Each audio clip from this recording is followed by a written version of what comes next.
네, 한동안 인강은 잘 찍지 않고 있었는데, 본업을 좀 다시 한번 해볼까 합니다.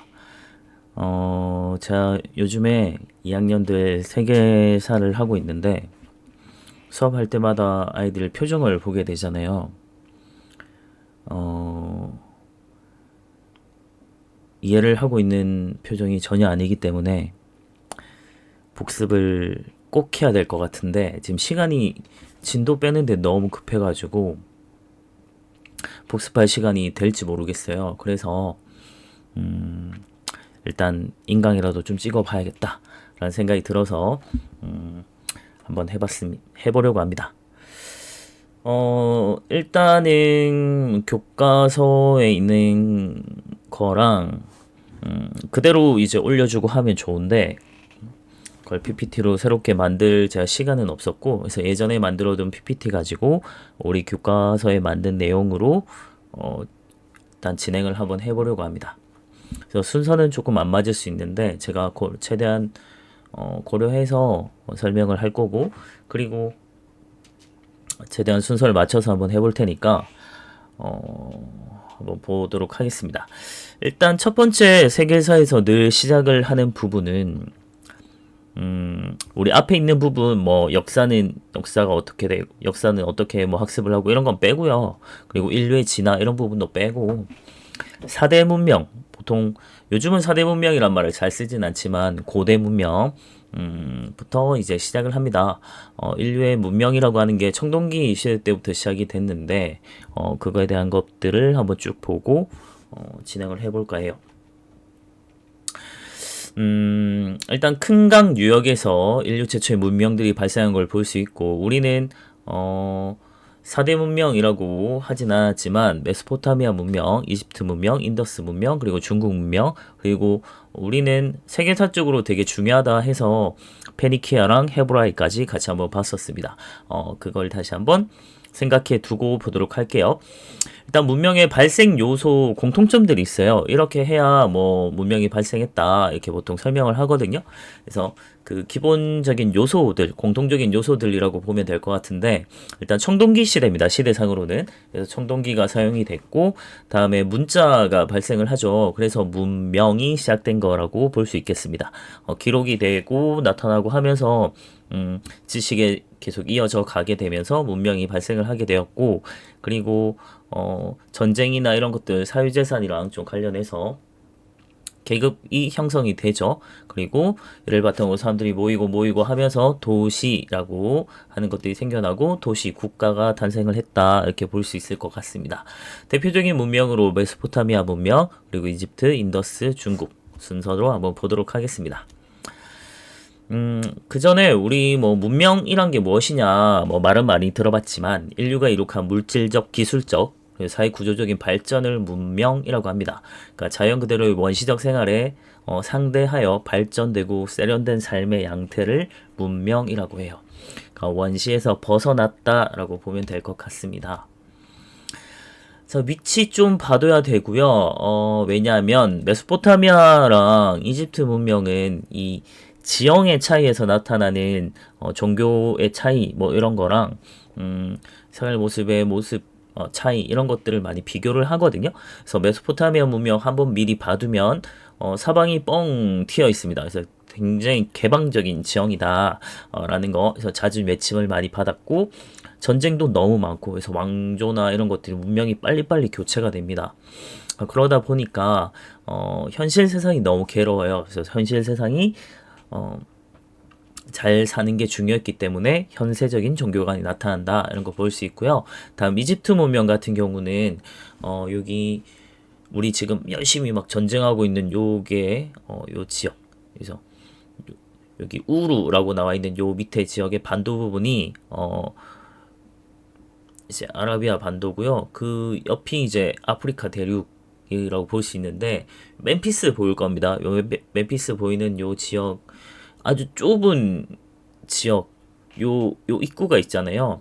여기를 지나와야만 이집트로 올 수 있는 거예요. 그래서 메소포타미아 문명보다는 훨씬 폐쇄적인 지형을 갖고 있었고 그래서 외부의 침략이 좀 적었고 그러다 보니까 그리고 이집트는 나일강의 요 엄청난 신의 축복 이런 걸 통해서 생산력도 좋고 굉장히 번성했기 때문에 현실 세상에 잘 사는 것보다 내가 죽고 난 다음 세상에 대한 관심이 많다고 했잖아요. 그래서 그걸 내세적인 종교관이라고 볼 수 있고, 그래서 내가 죽고 나면 어떻게 될까 이런 거에 대한 관심, 나 죽고 나면 영혼이 막 빠져나갔다가 다시 돌아와야 되는데 막 이런 종교관을 가지게 되면서 막 미이라도 만들고 미이라를 지키는 피라미드, 그리고 피라미드를 지키는 스핑크스, 이런 것들을 이제 만들게 된 거다라고 볼 수 있겠습니다. 자, 그러면 우리가 왜 큰 강일까? 이것도 한번 봐야 되는데, 농사에 일단 유리한 거죠. 당시 먹고 사는 게 가장 중요했기 때문에, 그래서 농사에 유리한 큰 강 유역에 인구가 모이게 되었고, 해서 도시가 형성이 되었습니다. 그리고 청동기 시대가 되면서 정복 전쟁이 생겨나게 됐고, 그러면서 이제 계급이 생겨났다라고 볼 수 있겠죠. 그래서 그렇게 생겨난 지배자들 같은 경우가 이제 지배 수단이 필요로 했고, 그래서 신을 통한 나는 이제 단순한 인간이 아니야. 그래서 뭐 신의 대리인이라고 나뉘면 자신을 신이라고 생각을 하거나 뭐 이런 식으로 해서 이제 신전을 만들고 재정일치 사회, 뭐 신권 정치, 신의 이제 권력을 빌어서 통치하는 이런 형태도 나타났고요. 그리고 제사나 뭐 통치나 특히 이제 뭔가 교류, 상업 이런 걸 할 때 우리 물건 거래하려면 정확한 이제 거래량 어떻게 되고 이런 것들 필요하겠죠. 수량이나 이런 것들. 그런 걸 기록하기 위해서 이제 문자가 생겨났다라고 보거든요. 그래서 이제 문명 사회가 시작되었다. 수업 때 이런 부분을 되게 세세하게 설명할 수 없기 때문에 지금 제가 최대한까지는 아니지만 지금 할 수 있는 한 어느 정도는 설명을 하고 좀 가려고 합니다. 이게 그 학교 수업에서 좀 되게 안타까운 부분이 정해진 시간과 그리고 해야 되는 양은 정해져 있는데 시간이 너무 부족해요, 사실은. 그래서 최대한 설명을 좀 빠르게 좀 넘어가기 위해서 설명을 좀 덜 하게 되거든요. 좀 못 하게 되는데 그러다 보니까 어느 정도 이렇게 이해를 좀 하게 하려면 좀 상세한 설명이 필요로 하는데 그런 부분을 좀 사실 빼고 그냥 우리 그냥 뭐 만약에 영화나 뭐 소설이나 이런 걸 본다고 쳤을 때 기승전결이 있어야만 완벽하게 이해를 할 수가 있잖아요. 근데 학교 수업은 어쩌면 기와 결만 있는 거라고 볼 수 있거든요. 그래서 중간 부분이 톡 빠진 채로 그냥 요거는 요거야 라고 이제 결론만 딱 내리고 이거야, 이건 그런 거야, 외워, 이런 식으로 좀 하게 되다 보니까 좀 오히려 더 어렵게 느껴지는 거죠. 사실은 이해해보면 별거 아닐 수도 있는데 그래서 그에 대한 안타까움을 좀 많이 느끼게 됐고, 그래서 이제 최대한 여기서 좀 설명을 해보려고 합니다. 근데 또 영상이 너무 길게 되면 여러분들이 보기 힘들기 때문에 제가 일반적인 수업할 때보다는 조금 더 말을 빠르게 해서 설명을 좀 최대한 하려고 해요. 그리고 천천히 막 원래 속도대로 이렇게 천천히 하고 좀 여유 있게 하다 보면 또 여러분들 잠 오고 이러니까 조금 빠르게 그리고 팍팍팍 느껴지도록 탁탁 귀에 꽂히도록 제가 설명을 한번 해볼 테니까 그렇게 한번 가보겠습니다. 자, 그러면 메소포타미아 문명을 한번 보겠습니다. 메소포타미아 문명 같은 경우는 메소라고 하는 게 메소포타미아란 뜻 자체가 두 강 사이의 땅이란 뜻이거든요. 그래서 요 강이 이제 두 강, 우리 기억을 해야겠죠? 티그리스 강, 유프라테스 강, 요 유역이고 아까 얘기했듯이 아주 개방적인 지형이었습니다. 그리고 메소포타미아 문명 같은 경우는 메소포타미아 요 지역에서 나타난 여러 문명들을 다 포함해서 하는 거거든요. 그래서 처음에 나타난 문명은 수메르 문명이라고 합니다. 그래서 수메르인들이 주도해서 처음으로 이제 도시를 만들게 됐고요. 우루라고 하는 도시를 만들었습니다. 그래서 지구 문명의 내용 보면 신전을 만들었는데 엄청 거대한 피라미드 형태의 지구라트 같은 것도 만들었고요. 태움력을 사용했다. 그리고 뭐 60진법 이런 거는 우리가 교과서에서는 다루진 않았어요. 그리고 우리가 기억할 건 쐐기 문자라고 하는 거. 강 유역에 우리 많이 있는 게 갈대입니다. 그리고 강 유역에는 아무래도 좀 점토가 많죠. 그래서 그 점토 가지고 점토판을 만들었고 갈대 가지고 글을 새겨 넣은 거죠. 그래서 그걸 이제 세기 문자라고 합니다. 새겨 넣었다고 그렇게 생각을 하면 돼요. 그리고 이제 쭉 지나가다가 한 기원전 한 18세기쯤 되면 바빌로니아 왕국이 생겨나거든요. 요 중간에 여러 가지 막 문명들 왕국들 많이 있습니다. 근데 바빌로니아 왕국만 우리 간단하게 보고 갈 거예요. 그래서 바빌로니아 왕국의 아주 대표적인 왕으로 함무라비 왕이 있죠. 요 사람 많이 들어봤습니다. 우리 눈에는 눈, 이에는 이라고 하는 거 말 나오게 된 아주 그 유명한 왕인데요. 메소포타미아 지역을 전체 통일했던 왕이고요. 그리고 법전을 편찬을 했던 사람입니다. 근데 요 법전이 요게 이제 지구라트고요. 법전이라고 해서 우리가 종이구나 이렇게 생각하면 안 되고 돌기둥입니다. 돌기둥에 엄청 막 세세하게 이제 법에 대한 기록을 새겨 놓은 것인데 그 내용을 보면 뭐 다치게 했으면 똑같이 다치게 하라 이런 식으로 똑같이 이제 눈에는 눈, 이에는 이 이런 것들이 나타나는데 그래서 복수주의 이런 게 나타나지만 사실은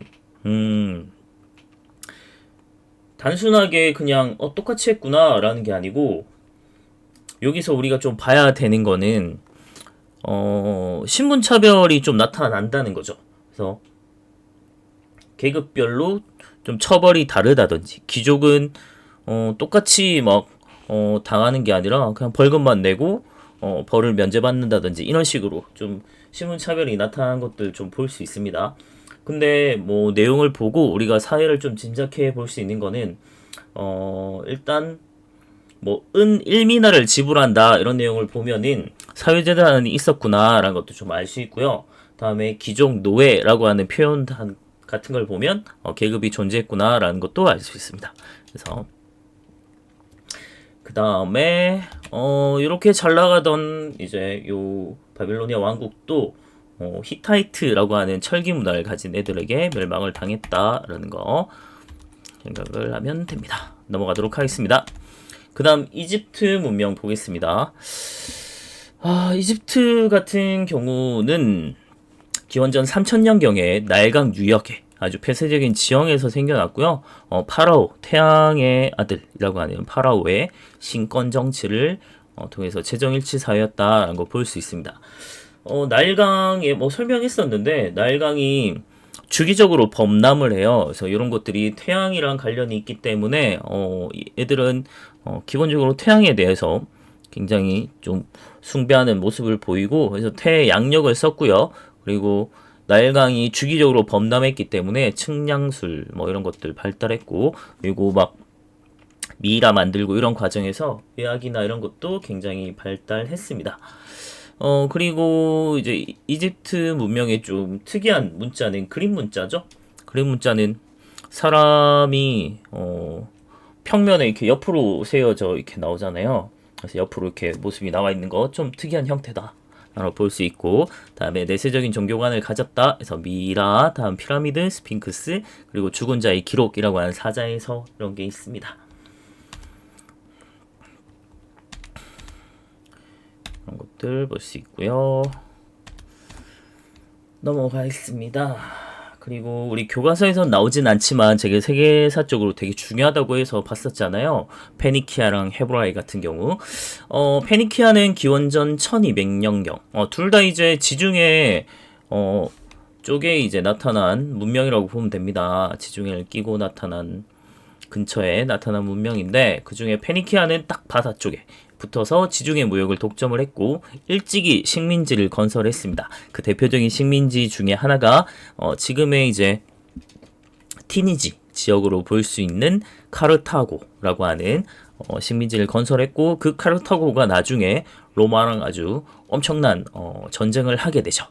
포에니 전쟁이라고 하는 그거랑 관련해서 좀 같이 봐둘 필요도 있고 또한 이제 표음 문자를 사용했는데 이들이 이 문자가 바로 알파벳의 기원이 되었다라는 것들 그래서 세계사적으로 되게 중요하게 다뤄집니다.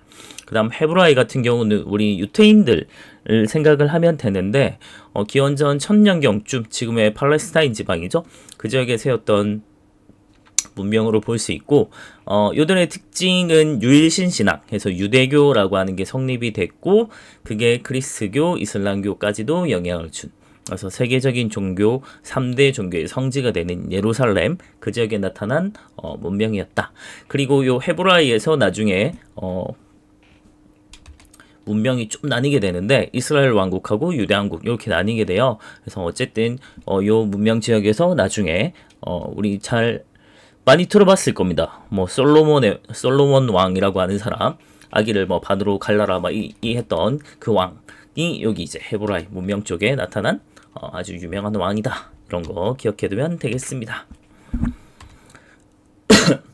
자, 점점점 우리 동쪽으로 오고 있는데 그 다음에 볼 거는 인더스 문명입니다. 지금의 이제 인도 지역이라고 생각을 하면 되겠죠. 기원전 2500년경쯤에 인더스강 유역에서 생겨났고요. 중심지는 하라파 모헨조다로라고 하는 엄청난 계획도시가 만들어졌습니다. 이 시대에 이미 뭐 대중 목욕탕이라든지 하수시설 이런 것들 다 갖추고 있었던 엄청난 계획도시가 만들어졌고요. 그리고 농경과 목축, 뭐 메소포타미아랑 무역을 했다 이런 것까지 좀 알려져 있습니다. 왜냐면 요걸 볼 수 있는 게 요 인더스 문명 지역에서 메소포타미아 문명의 점토판, 세기 문자가 새겨진 점토판이 발견이 됩니다. 그래서 메소포타미아랑 무역을 했구나라는 걸 좀 알 수 있고요. 자, 그렇게 이제 지내다가 기원전 1500년경쯤에 인도 서부 펀자브 지방에서 점차 남아오던 아리아인이라고 하는 애들이 있어요. 아리아인은 약간 유럽 계통이라고 생각을 하면 됩니다.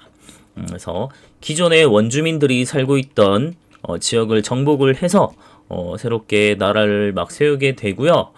그래서 이제 소수의 이 아리아인들이 다수의 원주민들을 지배하는 형태로 나타났기 때문에 이들을 지배하는데 가장 효과적으로 지배할 수 있는 거는 물론 아주 엄격한 막 법으로 통치하는 것도 있겠지만 정신을 지배해버리면 되잖아요. 그게 가장 좋은 게 바로 종교입니다. 그래서 종교, 브라만교라고 하는 걸 성립을 해서 이걸 통해서 이제 지배를 해 간 거죠. 지배 수단으로. 그리고 엄격한 신분제를 만들어 갑니다. 그게 바로 카스트제라고 볼 수 있겠죠. 그래서 기존의 이제 원주민 드라비다족 같은 경우는 넘어가 버렸네요. 카스트제도 설명 그림이 없군요. 이거는 교과서 보면서 보면 될 것 같습니다. 학습지에도 있죠. 그래서 제일 밑에 이제 수드라 같은 경우가 기존의 원주민들, 정복민들이라고 보면 되는데 요들이 이제 노예라고 하는 수드라로 된 거고, 다음 바이샤, 그 다음 샤트리아, 왕족, 뭐 무사계층이라고 보면 됩니다. 바이샤는 농민, 상민, 일반 평민이라고 보면 되고요. 다음 가장 최고 1등 계급이 바로 브라만 사제입니다. 사제들.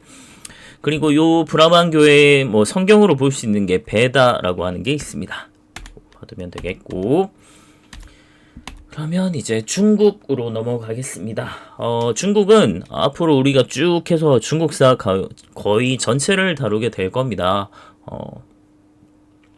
중국의 뭐 처음에 문명의 시작은 중국에서는 하왕조라고 하는 전설상의 왕조부터 시작을 하는데 실제로 증명된 바는 없고요. 그래서 실제로 기록에도 있고 실제 발굴을 통해서 드러난 최초의 왕조는 상이라고 하는 나라부터 시작을 한다고 보면 됩니다. 그래서 뭐 일찍이 신석기 때부터 뭐 각 지역에서 문명이 좀 생겨나기 시작했다라고 보고 있고요. 기원전 2500년경쯤 되면 중국 각지에서 청동기가 사용이 되고 도시국가가 등장을 하게 됐다고 합니다. 그 중에 하나가 바로 상이라고 보면 되는데 지금의 황하강 쪽 중하류 대부분을 지배하고 요 유적이 나타나는 것이 은허입니다. 그래서 은나라의 터란 뜻이거든요. 그래서 상이라고도 하고 은이라고도 합니다. 얘들의 특징은 정치가 신권 정치였다. 우리 쭉 봐왔겠지만 고대 문명에는 거의 대부분 신권 정치, 그러니까 재정일치 사회였다는 걸 볼 수 있고요. 그걸 이제 보여준 것 중에 하나가 바로 각골문. 이 각골문이 지금 현대라고 하긴 좀 그렇고 한자의 기원이 된다라는 걸 좀 볼 수 있겠습니다. 그래서 꼭 기억을 해 두시고 거북이 등껍질 그리고 소의 넓적다리뼈 이런 데 이제 글을 새겨 놓은 거죠. 점친 겁니다. 점친 거. 점친 거에 대한 기록을 남겨둔 게 각골문. 다음에 자, 처음에 은나라, 그러니까 상나라 같은 경우는 영토가 좀 좁았는데 나중에 이 상나라를 멸망시키고 주가 새롭게 등장을 하게 되죠. 그러면서 훨씬 더 상나라 때보다는 넓은 영토를 가지게 됩니다. 그러다 보니까 주나라에서는 봉건제라고 하는 걸 시행을 했다. 요 달기라고 하는 사람 설명했었죠. 그래서 주나라 같은 경우는 상을 정복한 다음에 영토를 더 넓혔기 때문에 넓어진 영토를 효과적으로 이제 지배하기 위해서 봉건제라고 하는 걸 시행한다고 했습니다. 그러니까 왕은 수도를 다스리고 주변 지역은 지방은 이제 제후들에게 맡기는 형태인데, 근데 아무한테나 맡기면 안 되니까 혈연 관계를 바탕으로 제후 왕들을 봉해 주는 거죠. 그래서 봉건제가 생겨났다. 자, 그렇게 쭉 주도 잘 갔으면 좋은데 이 주의 마지막 왕 유왕이라는 사람이 있었죠. 그 사람이랑 이제 포사의 일화에서 볼 수 있듯이 유목민족이 결국 침입을 받아서 수도를 낙읍으로, 그러니까 동쪽으로 수도를 옮기게 됩니다. 그래서 이걸 주의 동천이라고 얘기를 하고, 요때 시대를 동주 시대라고 하는데, 요때부터 이제 엄청난 분열기가 시작되고, 요 분열기를 통합한 사람이 통합한 나라가 바로 진나라죠. 그 진시황제죠. 그래서 그런 식으로 나타나게 되는데, 우리 뭐 처음에 설명을 하긴 했었는데 잘 기억이 나진 않을 겁니다. 제가 뭐 그 중국사 전체 뭐 왕조가 어떻게 변해가는지 쭉 판서를 한번 한 적이 있었거든요. 기억을 할지 모르겠는데, 근데 쭉 이제 우리 중국사를 보면서 특징이 있어요. 특징을 딱, 이 중국사는 되게 복잡한데 대신에 정해진 패턴이 딱 있거든요. 그래서 그 패턴대로 기억을 해두면 헷갈리지 않고 잘 기억할 수 있습니다. 그래서 보면 분열 통합, 분열 통합, 분열 통합, 분열 통합인데 통일해서 나라가 그렇게 오래가지 못해요. 중국은 이제 어쩌면 분열기가 훨씬 길고 훨씬 혼란스럽고 통합을 했다가 결국은 농민반란으로 멸망인 형태거든요. 그래서 각 왕조, 통일한 이 왕조들이 어떤 농민반란으로 멸망을 하게 된 건지 기억을 해두면 됩니다.